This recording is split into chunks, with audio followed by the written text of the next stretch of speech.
welcome everyone as you're coming into another LeadX community of practice. And a month go by already, Dwayne. I am shaking my head. Welcome everyone. Good to see people back again. Dr. Mike, as always, stands out. I see my cousin from Hawaii has been joining us. Kathy. This is crazy. We're going worldwide. Dwayne. Come on. That's how we play. This is so fun. So for those of you who are veterans, returning folks, you know what I'm asking of you. Show the newbies how it's done. We love cameras on, microphones off until you want to bless us with some wisdom. Then we'll bring you, unmute your microphone. And we like to have you warm up your fingers because it's all about the chat, it's all about the mastermind. So our first question is, what was the best recognition you've ever received? Or maybe that you saw someone get? What was some fantastic moments of gratitude that someone's given to you? I love the power of gratitude. And I'm going to remind everyone, if you can modify your name, if you're showing up on your little window with just your first name, click the three dots that let you rename yourself and add your last name if possible, or where you work. And I always like to know who you are, but we're going to try at the end of the program today to do a real-time raffle. And so we're going to pick some folks who have participated in the comments, put them in a spinny wheel. It's so corny. I love it. And we're going to try it. But if like we have three people named Karen and we can't all put them in the wheel because we won't know which Karen won, right? And you don't want to take the baseball away from the Karen, for those of you who get the Philly Karen reference. So please do that. Just try to adjust your name in there as we start to have fun. And people, we're surprised that we're playing some pirate music. We opened with He's a Pirate in special honor of this month's guest. And let me pop over to the agenda, because as usual, we pack it. We have this audacious goal that we want this to be your favorite 1 hour meeting of the month. And with your feedback, we're adding a lot of elements, having a lot of fun. And one of the things we're going to do is a 1-question peer poll. We're going to ask everybody, what is your go-to AI tool? What are we all using this day? And then our guest spotlight, Lauren Waldman from Learning Pirate. We're bringing back that hot take segment where we're going to let you pick what we can all debate. Either you're bad at marketing, which was one of my provocative posts of the month, or Laura's no one prioritizes learning science. And she kind of threw down the gauntlet about that as well. And we wrap up with the top 5 plays of the month. We send out video and links and comments next month so that you can just fully participate. So good to see so many people coming in here on a Friday and getting into the holiday months as well. With me, as always, by the way, I always forget to just introduce myself. If we haven't met, I'm Kevin Cruz, founder of LeadX. I'm your host. This is an invite-only community of practice, and I'm joined by my brother from another mother, the referee in the octagon, officially the director of commercial excellence at Turumo, Dwayne Best. How are you, Dwayne? I'm doing well, my friend. How are you doing? You're coming in loud and clear. You got like new microphones set up or what? You're extra good today. You like that? I like that? Normally it's all muzzle, but I'm going to step my game up in November, so that's what I did. That is amazing. Dwayne, I always, I'm so envious of your deep booming voice. You got such a great voice. I heard that Matthew McConaughey became the first person to license his voice to the AI firm. I think it's 11 AI. And so instead of hiring Matthew McConaughey to voice over a character for your film or a radio spot or whatever, you can just pay this AI company and buy Matthew McConaughey's voice. I don't know for how much, but once you're done with this training gig, Dwayne, you can just license your voice out to people. I'm going to consider, but here's something funny that you say that. So I'm actually working on this AI role play for some of my leaders. Nice. Different situations and an avatar that they can role play. How cool would it be is if they had Matthew McConaughey was their direct report? I love it. Almost as cool as if they had the Dwayne Best, but I'll leave that there. Dwayne, we haven't chatted much. How was your week? Were you on the road this week? You know what? I have not been, which is good. I basically canceled several things this week and last week because I think 14 out of the last 18 weeks I was on the road, either out of the country or just traveling. It's just taking a toll. So I had to move some things. So it's been really nice to stay still for the past 5 to 7 days. I was thinking about you and everyone in our COP who travels a lot and does workshop events because I'm a massive introvert. I just love staying home in my little hermit pod, and we I just got back, so we just did an EQ training out at Lundbeck in Chicago. It went great, and it was a lot of people. I went out to help. And it was like the old days, like I'm out of practice, Dwayne. So it's like, get up early and help set up the room. Mhm. I'm in my uncomfortable shoes just because they more professional. I'm standing up, from what, 7 a.m. to 4 p.m., then back to O'Hare in the airplane. I roll in at 1 a.m. This morning, Dwayne, I woke up, I felt like a truck hit me. Like this is a young person's game. I mean, I don't know Yes, it is. how you all do it because I did it one day and I'm going to be like, oh my gosh, I'm going to sleep for the next 3 days, I think. Yeah, it can be exhausting. It was I was this was several weeks ago. You'll find humor in this. I land in Costa Rica. I'm doing this global retreat for all our global leaders. And I land, there's a volcano eruption 13 miles away from our hotel.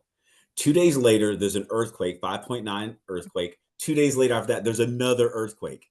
I'm like, in 5 days, I had a volcanic eruption and two earthquakes. What are the chances of that? And then, still had to put on the face and, but we got it in. We got it in. That's I won't go and say there's some EQ lessons around self-management there, right? In those kind of moments as well. But that's Yeah. good. Hey, I wanted to acknowledge and thank all of you for playing along in the comments with what was impactful in terms of recognition. I'm going to go back and read these. I've been talking about. I'm a big believer, having an attitude of gratitude. I start my mornings with a gratitude practice. And we know that recognition is usually a top 5 driver of employee engagement. So I like to beat the drum. And we were talking about it at the EQ workshop that Doug Conant, the former CEO of Campbell Soup, he had this daily practice of writing thank you notes. Harvard Business Review did a case study. He wrote 30,000 thank you notes in his time as CEO at Campbell Soup. 30,000, and that like remotivated me to like get back into some of my thank you note practice and things. It's sort of a lost art.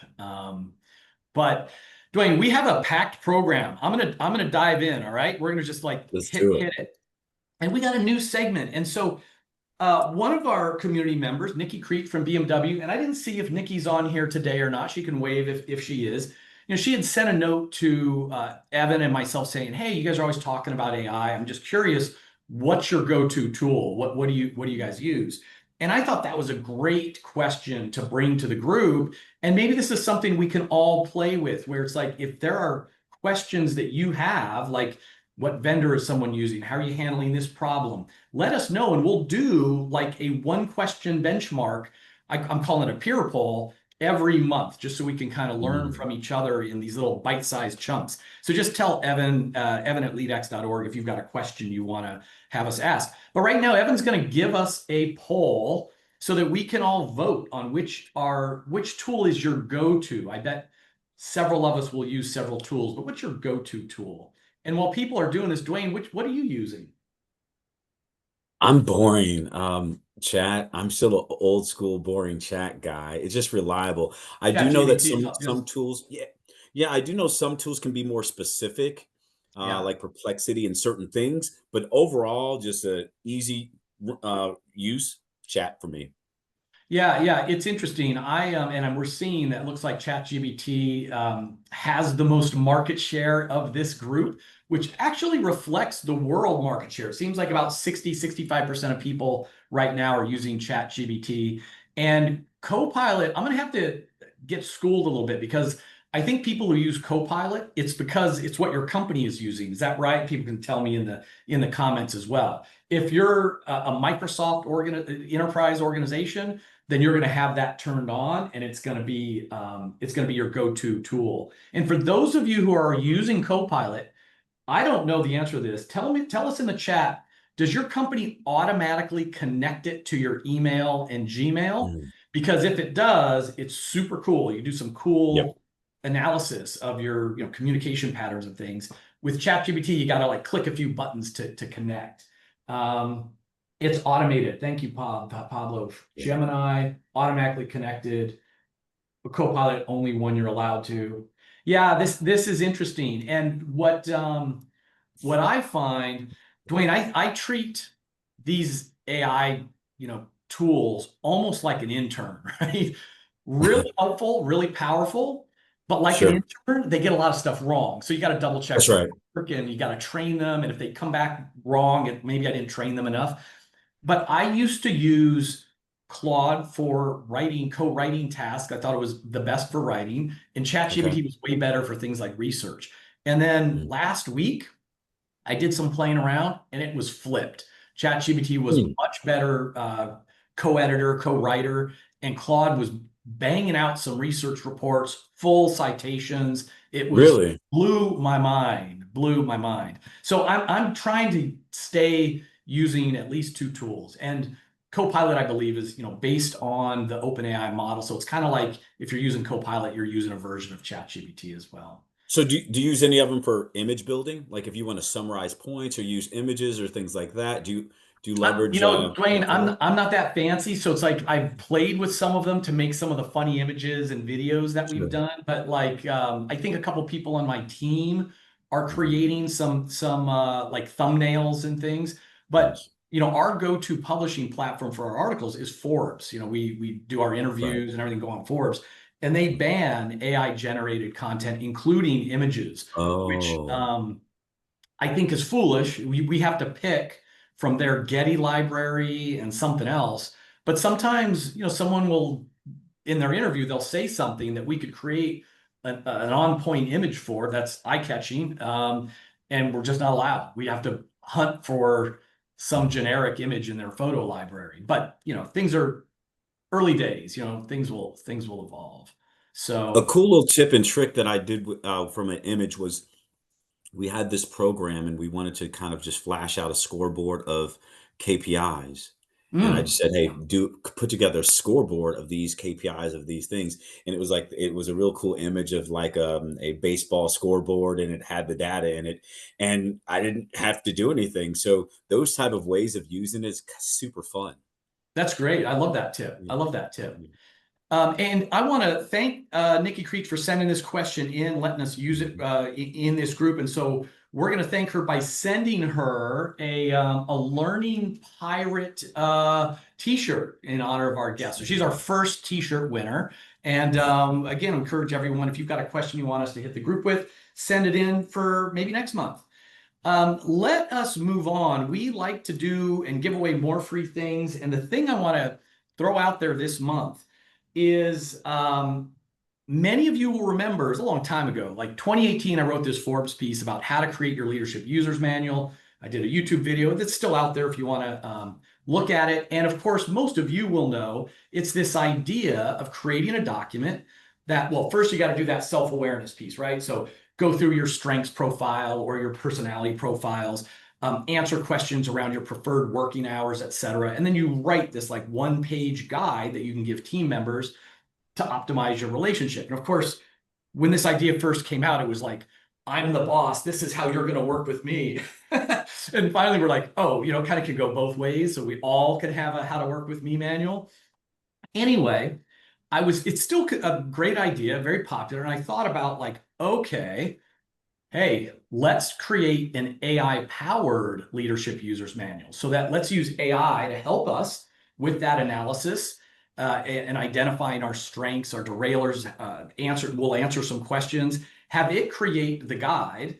And then Hmm. because it's AI, we can interact with it. We can ask it questions about ourselves. We can ask it questions about what to do in certain situations. And so next week, Wednesday, November 19th, 11 a.m. Eastern, I'm doing, there's this company called Maven. And so this is kind of an experiment. It's like this public 30-minute workshop where I'm going to show you how you can create your own AI powered leadership users manual. I'll use ChatGPT, but all these tools can do the same thing. And if you can't make it live, we'll send you the video. And I think Evan's going to drop the link if he didn't already. There it is. Yeah, Thank you you, dropped it Evan. in. and sign up. And feel free to share the link with any of your managers or any of your colleagues, anyone who you think might benefit from creating an AI generated user's manual. So that's next week. And what else we got? Oh, time for our quick plug. Speaking of all this AI stuff, Dwayne, you and I know that in the world of AI, when every device on our desk has genius IQ, EQ is more important than ever before. And this group told us that in last year's benchmark study. Yes, you're doing AI literacy stuff, but you're also making sure that the people skills are not left behind. And this is the reminder that there's two ways we can help you if you want to develop the EQ of your colleagues. One, you can get certified in LeadX EQ yourself, so that you can deliver the assessments and the training yourself, or just have us bring the training program in for you.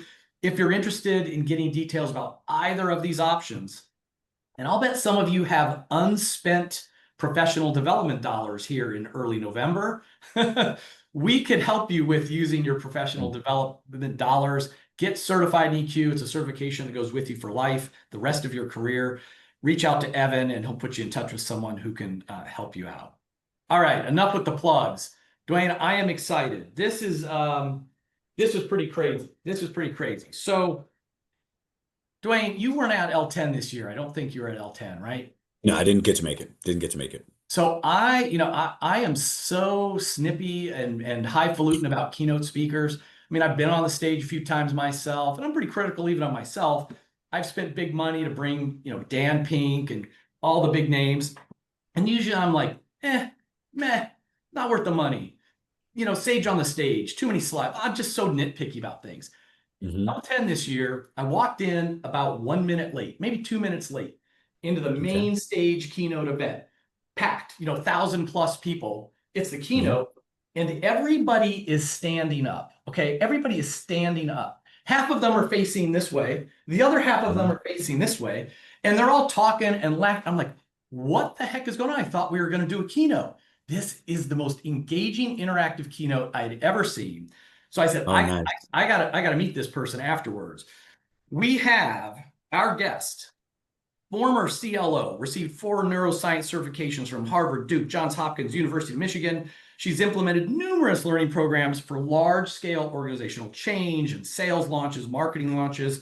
Sought after keynote speaker, I know why.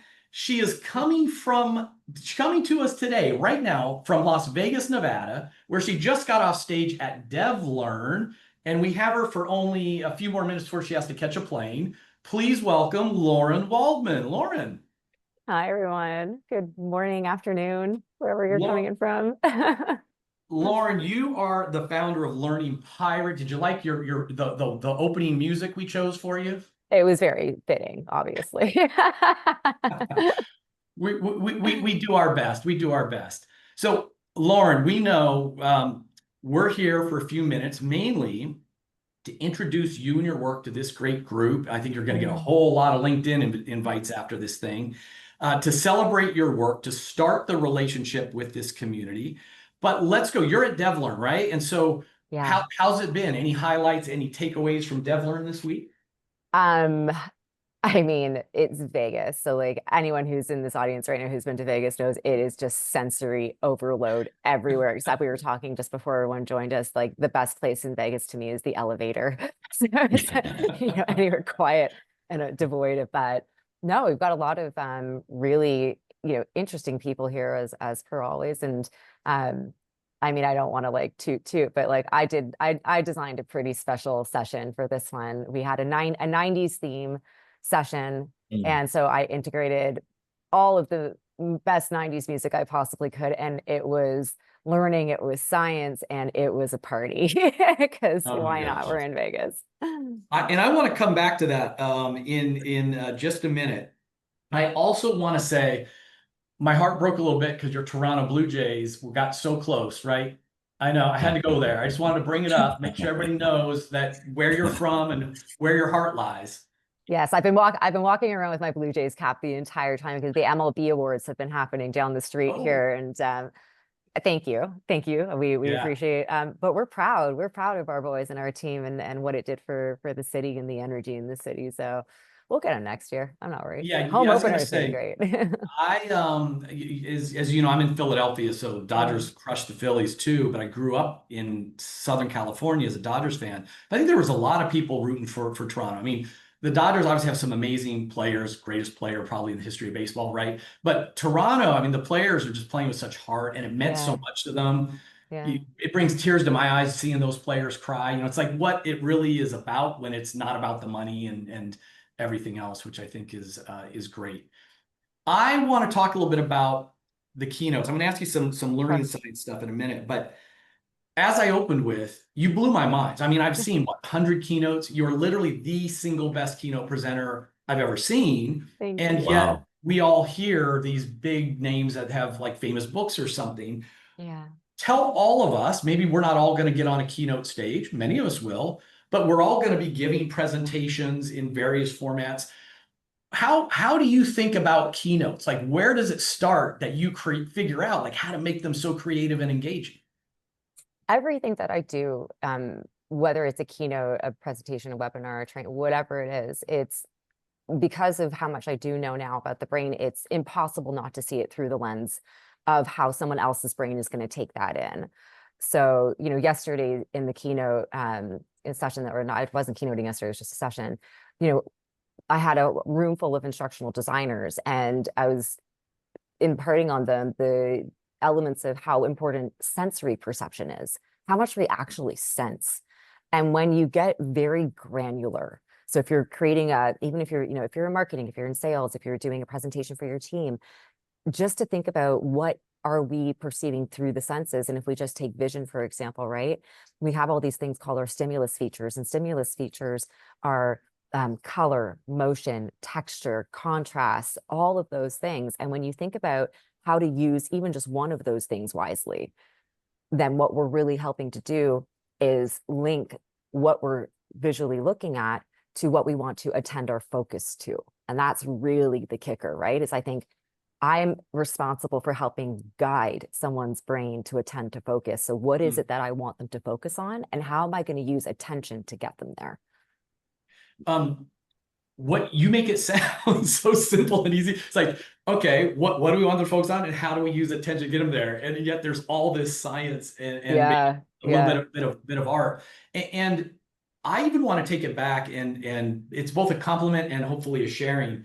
Is it starts with the belief that you can do presentations and training and keynotes differently. And what I mean by that is, so like last year at ATD, Evan Watkins here, he did a talk. I did a talk. Kevin Thomas, I don't think he's in today. He's, does talks for us. And we really red hat each other. So we've got a very strong culture of feedback and growth. So it's like, doesn't matter what the audience just did. We go and grab a beer. We're like, okay, where was I horrible? Where could I do better? Like, so we are always coming up. And I think I've had a limiting belief that says like, well, it's tough on a keynote. It's tough on a main stage because you can't do breakouts. You can't do whatever. It's a different format. And you completely shattered that limiting belief, because what I saw at L10 was 1 minute you're doing a game show, calling people up from the stage. Another, they're doing the crazy pair share act. Like I don't even remember all those things. So I want Lauren's work to be a challenge to all of us. Like, we can do it better. Like, just because the audience is big doesn't mean they have to sit in a chair for an hour and listen. It's more than just the jokes, right? Yeah, I mean, everything, and I use these words just disgustingly, like just all the time, is it's strategic and it's intentional. Every decision that you make when you're designing should be strategic and intentional. If you're going to put in an image, why is that image there? If you're going to put in a certain color, why is that color there? Sound, music, animations, avatars, why is it there? And if it's there just for fun, that could be okay for a reason. But if you have so many other things competing, then we're really just splitting attention. So it really comes down to, when you've got such a limited time. And, I used to start my keynotes off with, so here's what you're going to learn. And the big, bold word of nothing came up, like, sit back, relax, enjoy the show. You're not going to learn anything. That's not how the brain encodes and stores a memory in a, total of 40 minutes to an hour. It's just not going to happen. And I think that's also where we have such a big void in organizational learning right now is because we haven't gotten to the foundations of how does a human actually learn, remember, focus, do all of these things, that the expectation for someone to change and transfer skill, knowledge, ability, behavior in an exceptional rate that doesn't work with actually how these things work. And Yeah. it then we don't see the results. We don't see the transfer because the three key elements of focus, attention, and time, focus, repetition, and time, they're not allowed for. So Yeah. people are always scrambling to try to learn faster than we actually really can create the memory. That and the pressure seems more. I mean, I'm an OG, so I remember when you pick one topic and everyone would fly in and work on it for 5 days together, and then it became 3 days, then one day. Now it's a 1 hour webinar, right? Yeah. It's the time pressure, and that might get a little bit to your LinkedIn post in a minute. Oh. But before we go there, Yeah. so when looking at your work and a lot of your interviews and things, like you talk a lot about the two big problems or challenges, which is, cognitive overload and Mm, sensory overload. mm. And makes a lot of sense, but can you just unpack that a little bit in a couple of minutes that we have here? Yeah, so I think a lot of people, we hear the word cognitive load, and cognitive load is the theory by John Sweller back from 1975. But when we look at it from the neuroscience, from the brain, and not from the psychology, right? So most people think of cognitive load, it's just how much the brain can take in, how much can it actually fit within an amount of time. But the underpinnings of that is short-term and working memory. That's really what the issue is. So when we look at the process of memory, you've got first it comes in as a sense, right? Your sensory memory only lasts milliseconds to up to 2 seconds. That's it. It's very, very fleeting. We get into short term and working. Now we've got 15 to 30 seconds, but that's without rehearsal. That's all you've got, 15 to 30 seconds without rehearsal. If you rehearse with working memory, you've got 60 seconds, you've got 1 minute. Mhm. So I'm sure like everyone's like, when you've had to like remember someone's phone number and you don't have your phone, you're just like repeating it over, or if you walk away from, so you're at a conference, you're meeting like 100 million people and you're just like, okay, walk away and just like repeat that person's name like 50 times and then you still don't remember it when you see them an hour later. But that there's such that limitation of time. And when you understand that this working memory is really where we have to be focused on because of the limits of the time and the capacity of what we've got for it to then start that process, because at that process we're not changing the brain yet.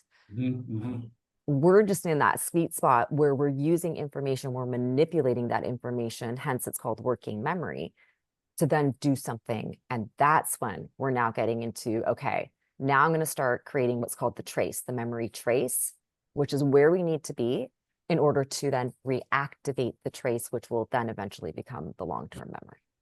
Love it. That's Love good. it. In a few minutes, we're gonna raffle off a few of these awesome shirts, Learning Pirate shirts. And if your new fans don't win one today, they're gonna go to your website. There's a merch button as well. And Lauren, I know you're gonna have to head to the airport soon and like do a quick exit, which is cool. I've got But 10 more minutes, Kev. if you can stick around for a few more minutes, we'll keep playing with another topic. Yeah, absolutely. And before we switch topics, for everyone who wants to learn more about how Lauren became the best keynote presenter I've ever seen in my life, how she's doing these programs that are becoming sticky, I think Evan's going to drop the link to this and you see it on the screen as well. We'll put it in the notes. Tell us about this course for a few seconds. Lauren, what's in this course? Joining forces. So joining forces with everybody asked me to write a book and I just don't want to write a book. So this was my this was my I could do better. So joining forces with your brain is my symphony. I call it my symphony. It was, could I design with the help of my board, could I design an interactive Netflix level special where you were writing the book as you went around, so it's, you're learning about the brain, you're learning about learning, and along the way you're hopefully learning things about how to better harness your own attention and focus. Like there's a lot of experiments that are happening in this interaction, but it's the first in kind, scientifically designed learning journey to help you learn about learning and the brain. Thank you, Lauren. I think all of us, this topic of learning how to learn and remembering how to learn is critical for all of us, but especially send this link to the folks on your teams who are actually doing the instructional design work and creating courses for you as well. So let's move into the hot take segment at this program. So Lauren and others who are new, what this segment is we look at two of the LinkedIn posts that kind of kicked up some dust in the previous month, and we vote on one that we want to go into and explore. So what we have is a choice here. So I wrote this as usual, my hot takes. I like to say I'm sparking a conversation among my friends. Of course, all my colleagues at LeadX said, Kevin, are you just insulting our prospects and then surprised when they don't buy anything? So I'm saying, hey, your employees aren't too busy for learning. You're just bad at marketing. And I assert that all of us learning and development professionals have spent too much time on the learning science, Lauren, oh my God, and not enough time on the science of marketing and sales and persuasion. Obviously, big overlap there, right? Lauren had a cool post. It says basically, Lauren, you were very disappointed. You looked at all the new studies, and while everyone's talking about AI-driven workplace learning and focusing on soft skills, 0% are prioritizing learning science, how the brain actually learns, 0. And you go on to be quite disappointed in our colleagues who are not prioritizing this. So, Evan, hit us with a quick poll. I want to know which one of these we're going to get into. Which hot take should we discuss right now? And when we discuss this, this is a team sport, so certainly discuss it in the chat. But feel free to put your digital hand up, and we can call on you to get some perspectives. And I was almost going to force this vote, Lauren. You're crushing me, by the way. Like, I'm feeling so. This is the least love I have ever felt in this meeting, Lauren. Thank you for that. You invited me. Y'all need to be humbled. So, Lauren, this was your post. I only put the first half on the screen. So tell us about this post, what sparked it, and what your view is on it. So this was, as the post says, I knew what I was setting myself up for. So essentially what I did is I took all of the L&D trend reports from all of those top people, Thirst, LinkedIn Learning, McKinsey, all of them, and did an analysis, knowing, because I've seen the questions that they ask people before, what the response was going to be. And essentially it was, there was no, an 83% spotlight on human or soft skills, but they're not teaching anybody about those human or soft skills and how to do it. So a whole, top rated industry that's not actually talking about learning how to learn itself, until Google one day drops hey, we're talking about learning how to learn, and everyone jumped on that bandwagon. This post has now hit probably about 75,000 people globally who are feeling like something's got to change. Something's got to change, because obviously the powers that be here, there's biases within the surveys themselves. We don't know who it is that they're surveying. And so it was very telling of hopefully we're reaching a tipping point. But that was the most viral I've ever been on the internet for anything. Hit a nerve for sure. Dwayne, what's your take on this? Like, I could see, like, look, I love the learning science and all that stuff, and yet we know, especially at more senior levels in L&D and in HR, it's more about the management of it, less about the execution. So in some ways, is Lauren wrong? Like, look, we got Ned with a master's in instructional design off in that corner. He's the learning science guy. The rest of us, that's not what this is about. This is wrong, Lauren. You're overstating it. Or is she kind of got a point? What do you think? I'm going to say I fully disagree with her. No, I'm joking. I actually, no, I honestly agree with you. In the environment, what you have is you have speed to produce, you have results you're trying to hit, you have all these things, all these outside distractions that minimizes, once again, the intentionality of learning itself. And those things go first, and I think they're compromised. So the instructional designer person, they're just trying to knock it out and you're trying to do your thing. But how many people sit back to the point that she made earlier and say, hey, why are we choosing these colors? why are we creating this environment? How do we want to focus on the environment of learning versus just the content and how the brain actually works? Are we, so all that I think is kind of glossed over, especially when things are expedited. And 9 times out of 10, we live in a world which we want, more for less, and we want things sooner than later. And these type of things that mean the most are compromised. So I think she makes a valid point.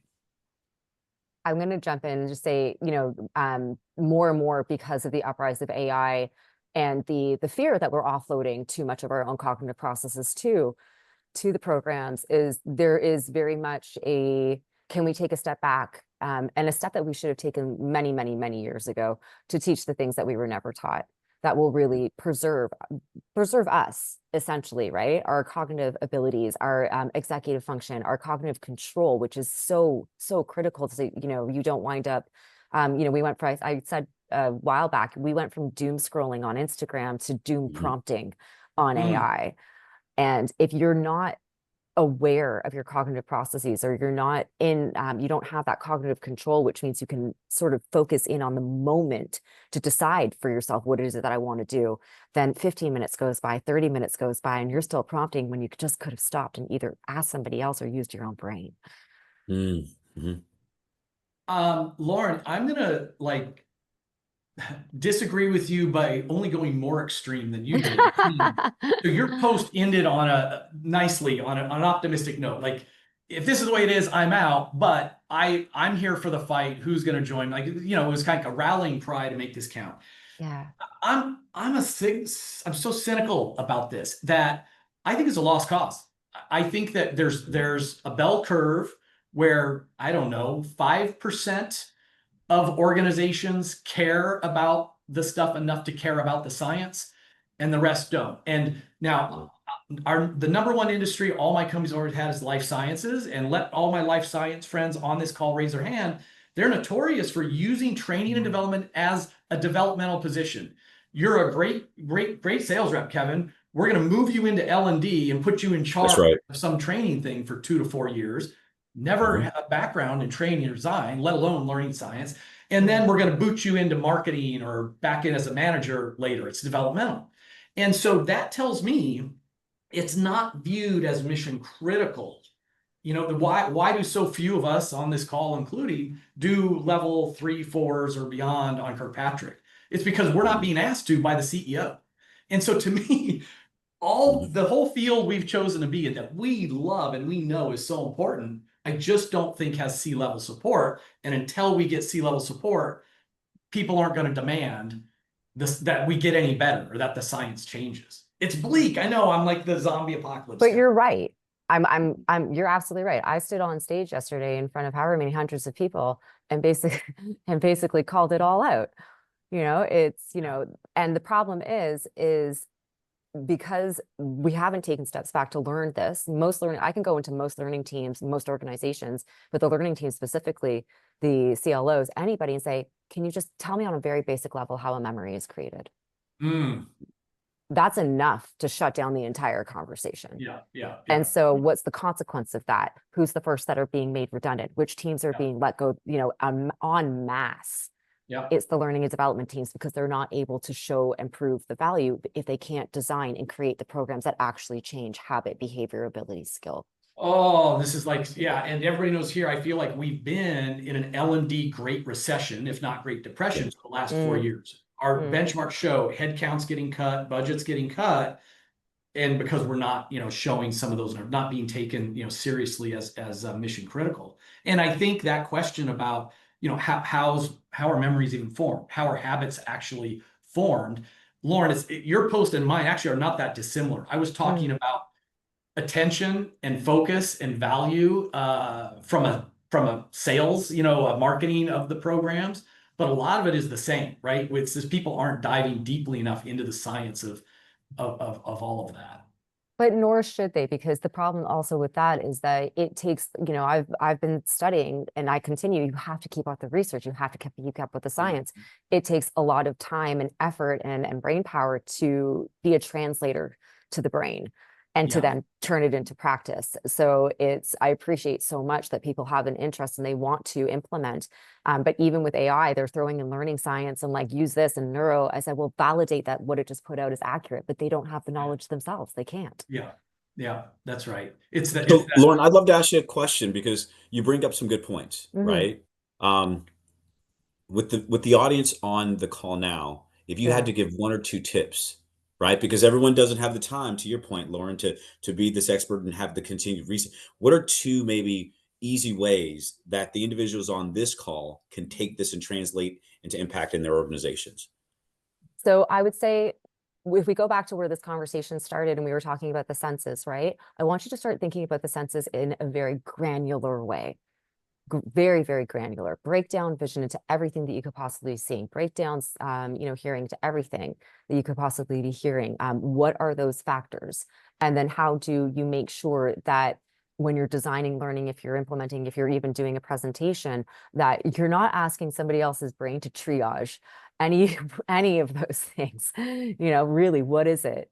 A lot of people tend to speak over their slides and they put music there because they think it's fun. It's just too much to process. So strip back some of that noise and really focus. I think in the day of that we are right now, people think that everything has to look absolutely perfect and fantastic. And yet, if you see any one of my slides or my keynotes, they're black and white. Until I want you to see something, you're not going to see it. Mm. So if I sort of give you the title, said, well, you're all Sherpas. You guys are Sherpas of the brain. Where do you want that to go? Just start guiding and be explicit. So I'd say start thinking about the senses very granularly. And then when it comes to focus, just see yourself as a Sherpa. You've got like a guidance and you can be explicit with your instructions. And I think that is something that you can give yourself permission to do and that we can guide our learners to do. I think we're all like adults, like on this call who probably have more than enough decisions to make in life. We could design in, if someone told me what to do at any point of this day or made that decision for me, I'd be very happy. So if someone's saying, focus on the words on this screen right now, or just listen to this right now, fantastic. Those are two high levels that you can take care of. Guys, I'm gonna have to jump off in exactly 2 minutes. So if there's anything. Lauren, thank you so much for that. Safe travels. Thank you so Appreciate much. it. We'll keep the conversation going. Please do. Thanks, everyone. It was so nice to be with you. And don't hesitate. I'm going to clap for all of you. Thanks. All right, everyone, stay in touch. We'll talk See you, soon. friend. Thanks. Bye. We are going to move on to our next segment. But Dwayne, this is so funny. I told Evan, I said, hey, I want to spin the wheel so we can start giving stuff away on the call. It's so corny, right? But my vision is like, who needs the Tonight Show? This is our monthly Tonight Show. So this is a total experiment. I don't know if this is going to work. And Evan might need to come on camera to help me. But I'm told I can just click this and it's going to launch this wheel. Now, Dwayne, do you see this wheel? Is it a wheel you can see? I do. Okay, Yeah. so far, so good. Now, this is the first time. So look at all these names. Oh, we got Bruce is here, Dr. Bruce. Bruce, when are we getting your book, by the way? Mike Kennedy, Lucy. Hello, Lucy. I'm seeing all these names. I'm like reading them as they're upside down. I'm like, oh, I could have read them on the right side. But let's click and see. We're going to give away, let's see, we already gave one shirt to Nikki. We're going to do 3 shirts. We're going to get Lauren Waldman's shirts to some winners here. This is hilarious. There we go. There's an X in the middle. Look at this. How's this work? Oh, Jeff Taylor. Get out, Jeff. We know Jeff. Look at that. We have a winner. Nice. I think it was rigged. Hey, if I knew how to rig it, Jeff, I would have rigged it in your favor. Let me tell you. All right, let me try. Do I just click it again? I'm not here? worthy. I'm not worthy. All right, you got a shirt coming your way. Let's see if we get another winner. If it's Jeff Taylor 3 times. Brenna Chambliss. All right, is Brenna here? Look at this. Nice. And if we don't have your shipping address, make sure you put in the comments or email one of us. And we got one more. We'll do one more shirt. You guys are going to have to let me know. Do we bring this segment back or is it just too corny to bring back next month? Cool. Oh, Lucy just missed it. Ann Sizer's our 3rd winner. Okay, and look at that. This is like church bingo or something, Dwayne. Like, it's like calling out numbers or something. Yeah, but how did the names get on here? Because people were saying, my name's not on that wheel. So how do they get on the wheel? So what we do is it's Debbie and Evan behind the scenes are picking from all the commenters and people who have both names up. So they're picking from the comments, people who've contributed and throwing it on. But it's a good question because like I don't know who we left off, you know. You're gonna have to start smashing more comments if you want a t-shirt next time or something. Anyway, all in good fun. Thanks for playing there. And then we're gonna go back to not spin the wheel. Hopefully I can just get into our top 5. All right, Dwayne, this is how, I like pick random stuff for us to all talk about and share.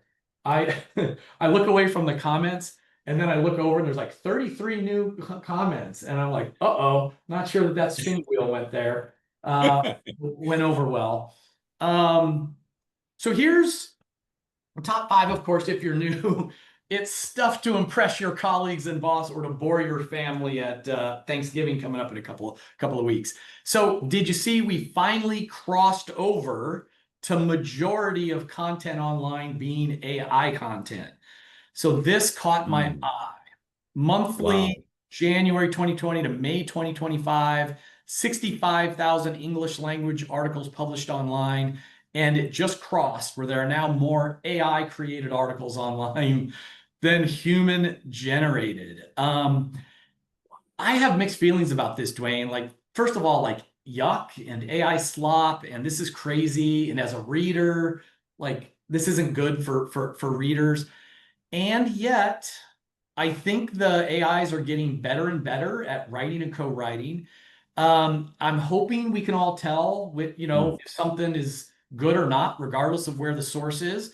And I find ChatGPT and Claude to be good co-writing partners, both for ideation and editing. I don't know, Dwayne, what do you think? What's your reaction? It's not surprising. To me, it's slightly scary. I do like the good old human authenticity there. You're also noticing in music. For some reason, the proclivity factors in my online music catalogs are all these fake generated songs now.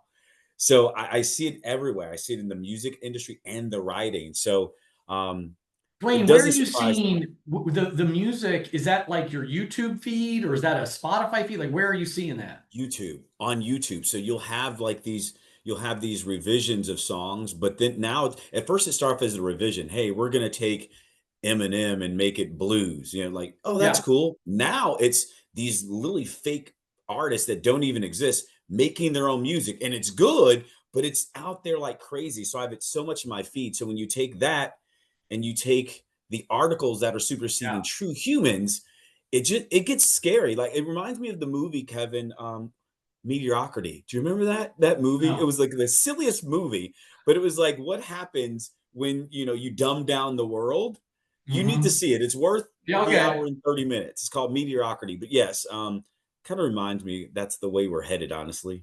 Yeah, so I had a few friends and some people at work who said, "Oh, this is now my favorite song. I'm listening to it on repeat," and they're sending me like a YouTube link. I'm not big. I don't spend a lot of time on YouTube, so I mean, Mhm. I've got other trashy places. It's just not like, YouTube isn't it. So I'm not getting hit with them. But same thing, they're saying like, actually, I'm now listening to as much AI music as Yeah, human music, and it happened yeah, in, like, within months. exactly. Yeah, yeah. Um, Patsy says, I teach for Institute of OD. We have participants trying to pass off their assignments from AI. We're rejecting them. We want people to use their brains. Yeah, so a good friend of mine, he's a philosophy professor at Northeastern, and he is struggling with this, that Mm. these highly philosophical, literally essays and homework assignments, people are turning in from ChatGPT, and like they're good. He's having a hard time telling whether they're using them or not. And I don't know. I don't know the answer, to this. This is just crazy times, right? Anyway, that was just the one of the top 5. So here's the other But one. Kevin, Yeah, not to belabor this, but when you put this on top of all the data and research that's been done by the scrolling and just social media. So now you yeah, have the dumbing there, and then you have this here that we really don't have to think. That's what kind of scares me is the angles, the multi angles that we're yeah. kind of simplifying our brain. I agree. I agree. And dumbing things down, right? Yeah. Okay, just to go more on a tangent. So apparently, like whenever there's an extreme, there's a counter extreme, right? And so with all this technology and everything else, apparently what's getting popular, people are doing these 3-day darkness retreats. They lock you in a light-proof box. Basically, you get a bed, a desk, there's a drawer, they give you food. It's like a Zen thing. And you have no access to any stimulus for 3 days. They just shove you your food 3 times a day as a way to like reset your whole body and all that stuff. It sounds extreme, and I'm gonna check it out, Dwayne. I'm actually gonna check it out. So it's like the float pods that you do for like an yeah, hour. for 3 days. But for 3 days, it's nuts. I haven't even done the Vipassana. Am I saying that right? It's a late week. Hey, so this is crazy. Did you see you can now, for the first time, buy a human robot for your home for about $600 a month? So the first one, it's not from Optimus, it's not my friends at Figure AI, it's 1X, it's from Neo. It costs $20,000, and it shows up. That's what it looks like, and it supposedly will do chores. So you can teach it to, do your laundry, water your plants, vacuum your floor, et cetera, et cetera. And we knew this was coming, right? You can place an order now for delivery next year. Now, let's start with Dwayne, but anyone else, feel free to raise your hand. Lucy's already like so creepy. That would terrify me, right? So there's this fear. Now, Dwayne, would you ever, like, what's your reaction to having this robot come in? Will you drop 20 grand? Hey, you drive a fancy Tesla. Come on. I would, you know what? I'm not gonna lie. I probably would get one. NGL, you're down for it. I'm not gonna lie. I probably would get one. I probably would. So, Dwayne, my reaction, I'm totally cool with the tech, right? So I'm like, oh, I want to play with that. I want to check it out. So yeah, it doesn't creep me out a little, but the curiosity outweighs the creep. And my first reaction was like 20 grand. I'm not going to drop 20 grand on a robot, but you can lease them for $600 a month. And all of a sudden I'm doing the math. And Thank you. I know this is privileged, and maybe I'm not alone, but so I have a cleaning person that comes in twice a month, every other week. And it's like $200. And so every 2 weeks, vacuums, bathrooms, changes the sheets, whatever, not a lot. And so I'm already paying $400 a month for someone to come in and do this. Now, if for $600 a month, I've got it daily, and they can bring me a beer and stuff. Like that's what I'm thinking. That's what I'm thinking, Kevin. Maybe we can have they'll be twin brothers. Maybe we'll get them together. So, Angela, yes, Angela. So there's a twist on this, right? So this first, Angela, do you want to talk about this? Do you want to unmute? Sure. Thanks, Kevin. So Yeah. the really scary part in my mind is this is not a robotics controlled AI. This is a person sitting in a company using virtual reality to control a robot that's roaming around your house doing these tasks. So it's got a human teleoperator behind the scenes. Until different. Until the AI and robotics catch up, you're just inviting some stranger to walk around your house and take 6 hours to get you a glass of water, or watch whatever else it is that you do in your home. Not too different from the strangers that seem to be roaming through my house anyway, Angela. But so Angela brings up a great point. So this kind of lit up as a debate is, first of all, the company wasn't really forthcoming about it's like, oh, you just plug this thing in and away it goes. And there's a human on the other side that can kind of go into it and take control of it. Now, a lot of people are saying, well, that doesn't count. Like, that's not a true AI robot. Others are saying, well, if it doesn't change the price, I don't care who's working the puppet as long as my house gets clean. And then the company is a little vague. They're like, no. Like, the human will train it. Like, every house is so unique. The human needs to do the training for a while, and then it can do it on its own. Who knows? But they're basically saying, like, you're helping the first humanoids ever learn how to, do household chores. Pretty mind-blowing though, right? Pretty crazy. So to me, the final thing I'll say on this is the first iPhone moment, right? So we forget, like, I don't know, what year did the iPhone first come out? And it was stupid, right? The App Store didn't even exist yet. Like it was literally like dumb compared to what it could do today. Now our phones, oh, let me watch a movie, let me play games, let me text people. Like it can do everything, but it didn't launch like that. And how long did it take before the iPhone became pretty mind-blowing? 5 years, 10 years? So this is the launch of the iPhone, but for humanoids, for home humanoids. Yeah, it's clunky, it's teleoperated, it's expensive, it can't do a lot. I bet it falls over. Might be funny, but year by year, and I bet you 5 years from now, 10% of us on this call are going to have this humanoid rolling around. I bet it's going to happen. So let's move on to these other ones a little bit more quickly. Did you hear the calling has begun? This is just kind of like me hitting this note again. I've been talking about your CEO's number one priority is delayering. And all of a sudden, The Economist, bonfire of the middle managers, big news, Amazon is purging 30,000 employees at a time when they have record growth and profits. Brian Halligan, he's CEO from a company called HubSpot, put this out noticing that reducing management layers has been mentioned 98 times on the quarterly earnings calls. And so whether it's true that these little robots can replace us or not, white collar, blue collar, the pressure and the belief among the C-level is like, hey, the time to invest and grow and hire humans is over. Like, why aren't the robots doing this work? Especially, it might have been someone on this call who said, this is kind of a problem with remote work. It's like, we can get this job done in a different country or a different state. Like, are you sure we can't just get this done with ChatGPT? Like, there's this link that if work can be done remotely, why can't it be done by an AI agent? And I don't think a lot of the work can be done, but I do think in the coming years, AI is going to make that leap to where it's going to get worse. So that's just something like, oh, it started. Don't know if you guys saw, so Josh Burson, obviously big name HR analyst. He's been on as a guest. We'll get him back on soon. So his big new push is the rise of the super manager. We all need to know about this, like to share things you should know about, in case it comes up in conversation or you want to bring it up in conversation. Anything Josh is talking about, we need to know about. So this idea of super manager, he says, as we discovered in our research, super managers are people who embrace new ideas, share the pioneering efforts of others, and bring practical application of AI into our business without waiting for an initiative to come down on high. Now, if that's only one sentence, that actually rubs me the wrong way, because I feel like most of us are feeling pressure, like you don't want to get in trouble, like your company has rules, use Copilot, don't use this, don't connect to that, don't whatever.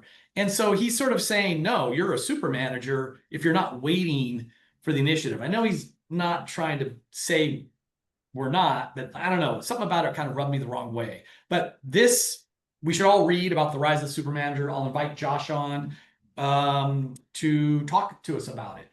I think clearly AI is the theme though. And then finally, not even one to get into, did you see McKinsey's new State of AI report? Once again, especially in the C-level, if McKinsey publishes it, they're all reading it and talking about it. Key findings, most organizations are still in the experimentation stage, but it's still a key initiative. So top 5 things I saw since I saw you last week. And yeah, Robin makes a great point. You can champion an idea without implementing it outside of the rules. Yes, that's the right way to do it. That a lot of people aren't doing that as well.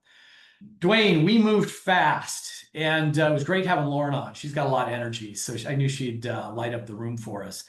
As we go into the weekend, Dwayne, we're in the month of November, only a month and a half left in the year. What should we keep in mind? Send us out with some thoughts. I would say one thing that we would keep in mind is normally in November we go towards December and January. It's kind of like that pruning season that we have, and we have reflections in terms of our experiences, how we succeeded, the things that made us, the areas where we have areas of opportunity. And what I would say right now is there's many areas where we probably found ourselves making decisions that were the right decisions as leaders, but we may have it might have not been popular and we might have second guessed ourselves. So what I would encourage us to do the remainder of this year going into next is to remind yourself that you're in that position for a reason. And sometimes being a leader, being at the top can be lonely. So stay true to your calling, stay true to the decisions that you make and those gut decisions because they're priceless. Appreciate that, Dwayne. Thank you everyone for the gift of your time. We're going to do another experiment. When we close out Zoom, you might see like a 4-question survey. We'd love it if you take just a few seconds to answer it so that we can keep coming back better and better. Everybody have a great weekend. Talk to you soon.